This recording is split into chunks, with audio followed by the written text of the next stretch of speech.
Hello everyone. हम सब जानते हैं कि एक पेशेंट के लिए वज़न कम करना और उसे मेंटेन करना कितना मुश्किल होता है। तो आज मैं आपको एक क्वालिटेटिव स्टडी से कुछ बातें निकाल कर बताऊंगी। ये qualitative study world obesity federation द्वारा रिलीज़ की गई है और इसमें विभिन्न कंट्रीज़ में जिन व्यक्तियों का वज़न ज़्यादा था, जिन्होंने वज़न कम किया, उनसे क्वेश्चंस पूछे गए। और क्योंकि ये क्वालिटेटिव स्टडी है तो इसमें कुछ नंबर्स नहीं सामने निकल के आते हैं। इसमें जिन लोगों ने पार्टिसिपेट किया उन्होंने क्या कहा, ये ध्यान से देखने की ज़रूरत होती है। तो ये जो स्टडी है क्वालिटेटिव स्टडी, इसमें से कुछ थीम्स निकल के बाहर आई। तो वो थीम्स क्या है जिसे मैं बाद में इलैबोरेट करूँगी। तो ये थीम्स है कि एक मोटा व्यक्ति क्या फील करता है अपने मोटापे को लेकर। नेक्स्ट थीम है कि मोटे व्यक्तियों को क्या लगता है कि किस वजह से उनका वज़न बढ़ा हुआ है। नेक्स्ट थीम है कि इस बढ़े हुए वज़न से उन पर क्या इफ़ेक्ट होता है। उसके बाद नेक्स्ट थीम आती है कि क्या अप्रोचेस ये लोग यूज़ करते हैं वज़न कम करने के लिए। नेक्स्ट थीम आती है कि व्यायाम को लेकर यानी फिजिकल एक्टिविटी को लेकर मोटे व्यक्तियों के मन में क्या बातें होती हैं। और आखिरी थीम आती है कि जब ये व्यक्ति हेल्थ केयर में जाते हैं, यानी किसी क्लिनिक में, हॉस्पिटल में, किसी डॉक्टर के पास, किसी हेल्थ प्रोफेशनल के पास, तो उन्हें क्या एक्सपीरियंसेस आते हैं। तो चलिए हम शुरू करेंगे पहली थीम से कि मोटे व्यक्ति क्या फील करते हैं अपने मोटापे को लेकर। तो सबसे पहली फीलिंग जो सामने आई वो था फ्रस्ट्रेशन। एक यूके की फीमेल का कहना था कि मैं थक चुकी हूँ, ऐसी बहुत सारी चीज़ें हैं लाइफ में जो मैं नहीं कर पा रही हूँ अपने मोटापे की वजह से। एक ब्राज़ील के मेल का कहना था कि मैं बार बार डाइट करके थक चुका हूँ। और एक यूके की फ़ीमेल का कहना था कि मुझे नहीं लगता है कि कोई लॉन्ग टर्म रिजल्ट्स आते हैं कोई भी डाइट करके। तो फ्रस्ट्रेशन एक मेन फीलिंग के रूप में उभरा है इस सर्वे में। नेक्स्ट जो फीलिंग आई वो आई पर्सनल रिस्पॉन्सिबिलिटी की। तो एक इंडियन फीमेल ने रिस्पॉन्ड किया कि ये मेरी खुद की जिम्मेदारी है, इसमें डॉक्टर्स क्या करेंगे, मैं खुद जिम्मेदार हूँ अपने वज़न के लिए। नेक्स्ट इमोशन जो आया वो था कि इम्पैक्ट क्या होगा इस बढ़े हुए वज़न से। तो एक व्यक्ति का बोलना था कि मैं अपने बढ़े हुए वज़न से बिल्कुल भी चिंतित नहीं था, पर क्योंकि मेरे फादर को डायबिटीज़ है तो मुझे डर है कि कहीं मुझे डायबिटीज़ ना हो जाए। एक दूसरे रिस्पोंडेंट ने कहा कि मेरा वज़न से तो मुझे कोई प्रॉब्लम ही नहीं था, पर मैं जब चेकअप को गया तो मेरा ब्लड प्रेशर बढ़ा हुआ आया, जिस वजह से मुझे डॉक्टर ने कहा कि आपको वज़न कम करना चाहिए।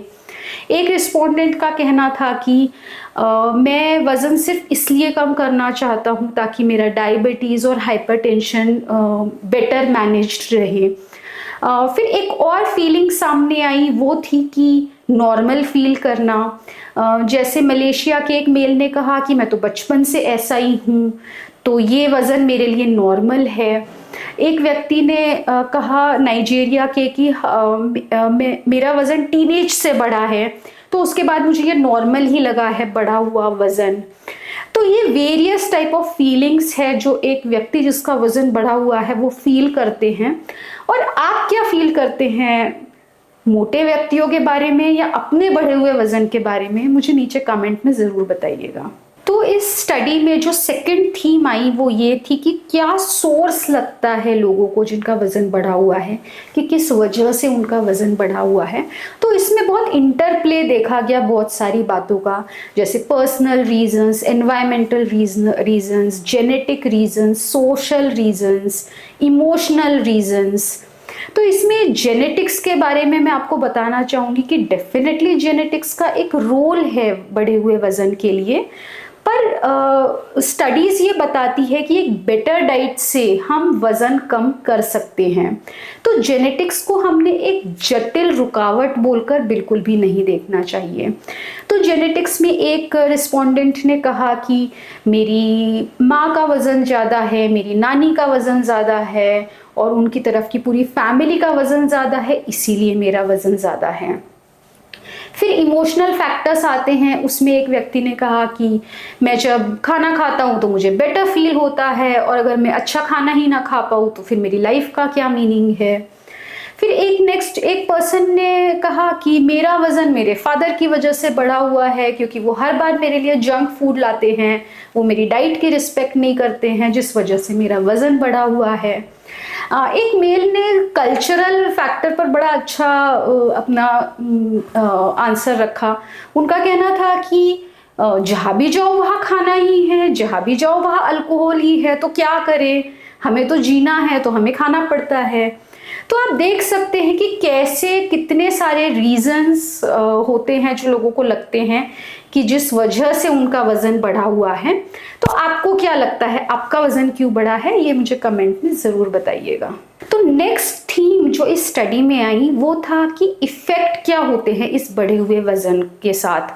तो मेजर जो इफेक्ट है वो निगेटिव परसेप्शन का होता है और स्टिग्मा के साथ जुड़ा होता है। निगेटिव परसेप्शन ऐसा होता है कि ओबेसिटी मैनेजमेंट का कोई फायदा ही नहीं है और इससे कोई रिजल्ट नहीं आते हैं, और स्टिग्मा इस बात से जुड़ा होता है कि इन व्यक्तियों को लगता है कि मोटे व्यक्तियों को आलसी लोगों के तरह देखा जाता है, उन्हें लेस डिसिप्लिन्ड माना जाता है। तो इस सर्वे में नेक्स्ट थीम थी क्या अप्रोचेस लोगों ने यूज किए अपने वजन को कम करने के लिए या वजन को मेंटेन करने के लिए। तो इसमें जो सामने आया वो था, एक था दृढ़ता। एक व्यक्ति का कहना था कि मैं रोज सिर्फ 500 कैलोरी की डाइट लेता हूँ, इस वजह से मेरा वजन मेंटेन रहता है। एक व्यक्ति का बोलना था कि मैं बहुत डिसिप्लिन से खाता हूँ, मैं अपने घर में एक अलमारी में स्नैक्स रखता हूँ जो मेरे बच्चों के लिए होता है, पर मैं उस फूड को हाथ नहीं लगाता हूँ। दूसरा आता है प्रॉब्लम्स। एक महिला का कहना था कि मैं 10 तरह की डाइट कर चुकी हूँ और अब मैं अपनी गैस्ट्रिक बाईपास सर्जरी के लिए वेट कर रही हूँ। तीसरा आता है कि सक्सेस कैसे आए लोगों को। तो एक पुरुष का कहना था कि मैंने जब गैस्ट्रिक बैंडिंग कराई तो ही मुझे रिजल्ट आया। एक महिला का कहना था कि मेरे डॉक्टर ने मुझे प्रिस्क्राइब्ड मेडिसिन दिए जिस वजह से मैं अब दिन भर खाने के बारे में नहीं सोचती हूँ और 8 हफ्तों में मेरा 8 किलो वजन कम हुआ है। और फिर आती है कि रुकावटें क्या आती है, कॉस्ट फैक्टर एक आता है। जैसे कुछ का कहना था कि जंक फूड जो है वो सस्ता होता है, हेल्दी फूड महंगा होता है, जिम जाने के लिए पे करना पड़ता है। तो आप किस तरह के अप्रोचेस को यूज़ करते हैं अपने वज़न को लेकर, मुझे कमेंट में ज़रूर बताइएगा। तो इस स्टडी में जो नेक्स्ट थीम आई वो आई फिजिकल एक्टिविटी को लेकर। तो फिजिकल एक्टिविटी को लेकर पॉजिटिव भी था, निगेटिव भी था। पॉजिटिव में था कि कुछ रिस्पोंडेंट्स ने कहा कि मैं वर्कआउट एंजॉय करता हूँ, कुछ ने कहा मैं वॉकिंग एंजॉय करता हूँ, योगा से मुझे मेंटल शांति मिलती है। और निगेटिव में कुछ ने सीधे बोल दिया आई हेट इट, मुझे एक्सरसाइज करना बिल्कुल पसंद नहीं है। एक ने कहा कि मैं आर्थराइटिस की वजह से एक्सरसाइज नहीं कर सकता हूँ, और एक का कहना था मैं इतना बिजी हूँ कि पॉसिबल ही नहीं है कि मैं अपने बिजी शेड्यूल से एक्सरसाइज के लिए टाइम निकालूं। फिर लास्टली जो थीम निकल कर आई इस स्टडी से वो ये थी कि जो व्यक्ति मोटापे से सफ़र कर रहे हैं वो जब एक हेल्थ प्रोफेशनल के पास जाते हैं या हेल्थ फैसिलिटी में जाते हैं तो उनको क्या एक्सपीरियंस आता है। तो इसमें भी हेल्पफुल एक्सपीरियंसेस भी थे और अनहेल्पफुल एक्सपीरियंसेस भी थे। हेल्पफुल एक्सपीरियंसेस में एक पर्सन ने कहा कि जब मैं अपने डॉक्टर के पास गया तब मुझे रियलाइज़ हुआ कि हाँ मेरा वज़न बढ़ा हुआ है, और उनकी सलाह से मैंने वज़न कम करने के बारे में सोचा। एक महिला का कहना था कि मुझे मेरे डॉक्टर ने ही हेल्प की, उन्होंने मुझे डाइटरी थेरेपी दी, उन्होंने मेरे वेट मेंटेनेंस में मेरे साथ फॉलोअप किया और मुझे हेल्प की। अनहेल्पफुल में कुछ का कहना था कि डॉक्टर्स में एटीट्यूड होता है, डॉक्टर्स तो इस तरीके से बात करते हैं जैसे ये दुनिया का सबसे इजी काम है वज़न कम करना। डॉक्टर्स सल्यूशंस नहीं देना चाहते हैं, वो सिर्फ ब्लेम करना चाहते हैं। तो ये पूरे स्टडी का कंक्लूजन क्या है? इससे पहली बात तो आप ये समझते हैं कि आप अकेले नहीं हैं, बहुत सारे लोग आपके साथ इस जर्नी में हैं। और हमें इससे ये भी समझ में आता है कि पेशेंट्स डॉक्टर से क्या चाहते हैं। तो सबसे पहला पेशेंट चाहते हैं कि डॉक्टर उनको एक रेफरल सर्विस दे अगर वो खुद से ओबेसिटी की मैनेजमेंट नहीं कर सकते हैं तो पेशेंट चाहते हैं कि डॉक्टर्स उन्हें प्रैक्टिकल सल्यूशंस दें। पेशेंट्स चाहते हैं कि डॉक्टर्स उन्हें सहानुभूति से देखें। पेशेंट्स चाहते हैं कि डॉक्टर्स को बेरियाट्रिक सर्जरी के बारे में नॉलेज हो, और पेशेंट चाहते हैं कि सेफ मेडिसिन के ऑप्शंस डॉक्टर उनको दे। तो आई होप सो ये वीडियो ने आपको थोड़ा और पर्सपेक्टिव दिया होगा। आपके परसेप्शंस कैसे हैं ओबेसिटी को लेकर, आप हेल्थ केयर फैसिलिटी में जाते हैं तो आप क्या एक्सपेक्ट करते हैं, और हो सकता है इस स्टडी को सुनने के बाद आप बेहतर तरीके से अपने डॉक्टर के साथ कम्युनिकेट कर सके कि आप ओबेसिटी मैनेजमेंट में उनसे क्या चाहते हैं। Thank you.